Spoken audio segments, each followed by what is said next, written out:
Being able to play a survival game as unforgiving as DayZ on Nintendo Switch 2 is genuinely great. You are dropped into Chernarus with almost nothing and travel across a massive map in search of food, water, medicine, and weapons. Hunger, thirst, illness, blood loss, and weather conditions constantly put pressure on you. But most of the real tension comes from other players. Someone you meet might help you, or they might open fire a few seconds later just to take everything you have. If you die, you lose everything you collected and have to start again, so even a simple supply run can feel risky. With vehicles, hunting, base building, and online servers supporting up to 60 players, DayZ becomes one of the most hardcore survival experiences you can play on Switch 2.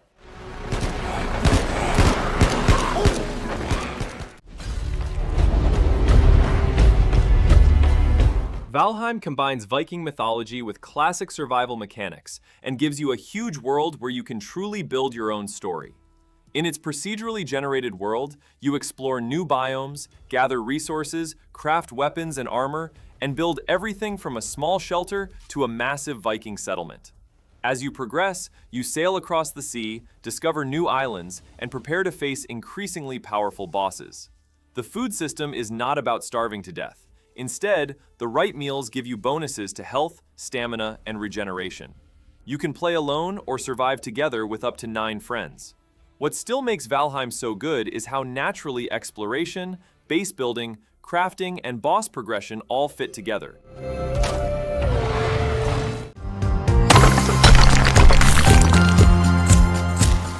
Outbound focuses less on constantly fighting hunger and enemies, and more on building your own home on wheels. Set in a colorful near-future open world, you start with an empty electric camper van, gather resources, and gradually turn it into a fully equipped mobile base. You can generate power from the sun, wind, and water, add modular parts inside and on top of the vehicle, grow plants, and prepare food. As you travel through different biomes, the pace of exploration stays more relaxed, but crafting and base upgrades keep giving you new goals. You can play alone or team up with up to 4 players in online co-op. Outbound stands out by making survival feel more about freedom, travel, and building your own living space than constant pressure.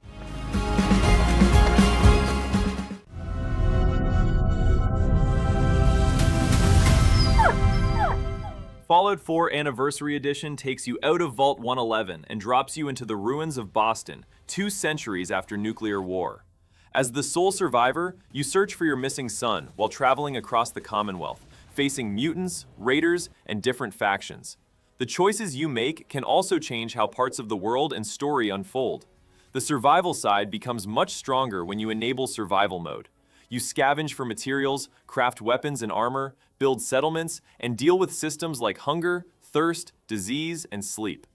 The Anniversary Edition also includes the base game, Far Harbor, Nuka World, all of the other official add-ons, and more than 150 pieces of Creation Club content in one package. For anyone playing Fallout 4 on Switch 2 for the first time, this is the fullest version you can jump into.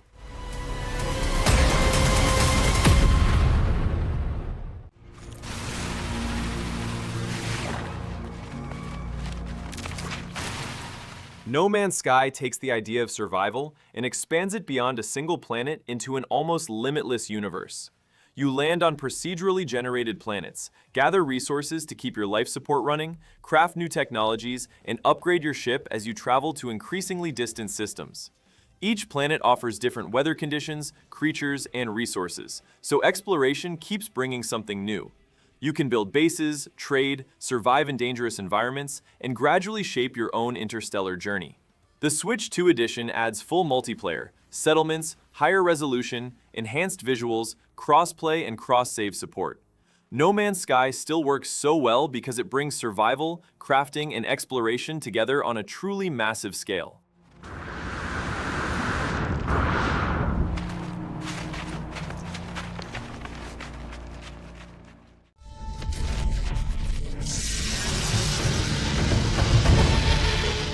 RuneScape Dragonwilds takes the RuneScape universe out of its classic MMO format and moves it into an open-world survival crafting game.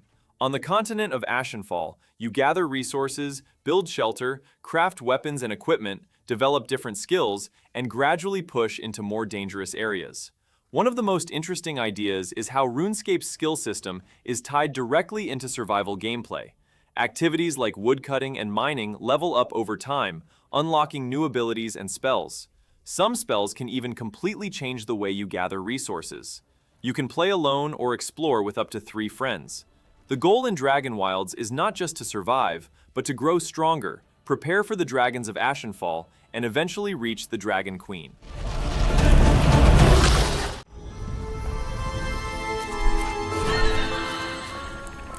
Smalland Survive the Wilds puts you in control of a tiny character inside a world where nature feels enormous.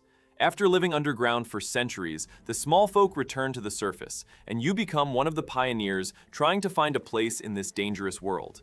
In the open sandbox, you gather resources, craft armor and equipment, build your own base, and deal with changing weather conditions.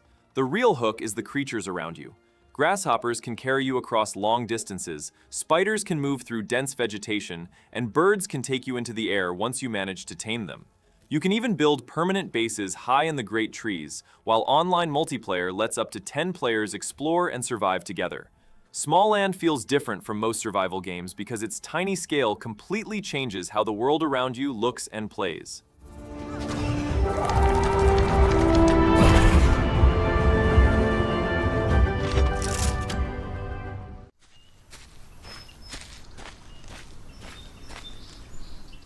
Solarpunk offers something quite different if you prefer the more relaxed side of survival games. In a technological world made up of floating islands, you gather resources, build a base, grow food, and create systems that generate power from the sun and wind.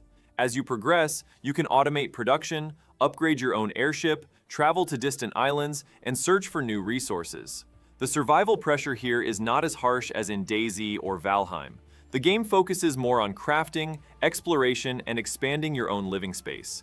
You can play alone or team up with up to 4 players in online co-op. Solarpunk is not perfect, especially in terms of progression and technical performance, but it is still an interesting option on Switch 2 for anyone looking for a more relaxed survival experience.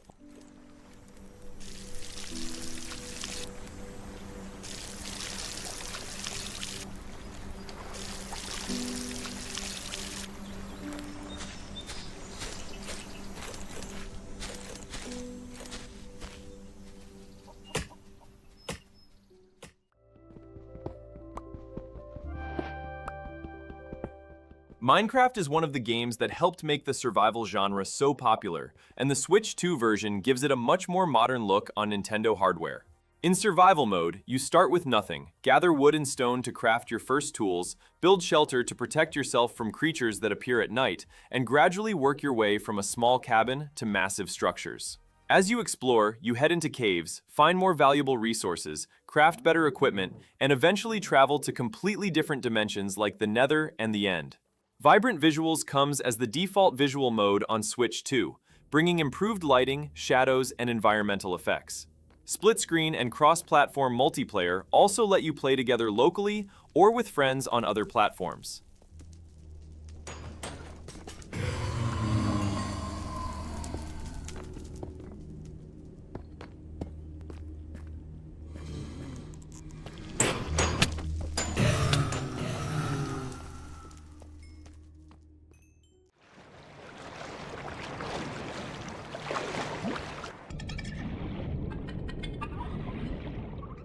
Subnautica drops you onto an alien planet covered by a massive ocean, and survival starts the moment you dive beneath the surface.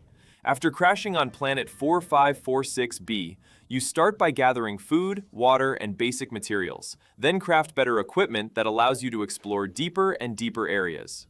Managing oxygen, gathering resources, and building bases keep the survival side constantly active, while the mystery of the planet grows as you explore.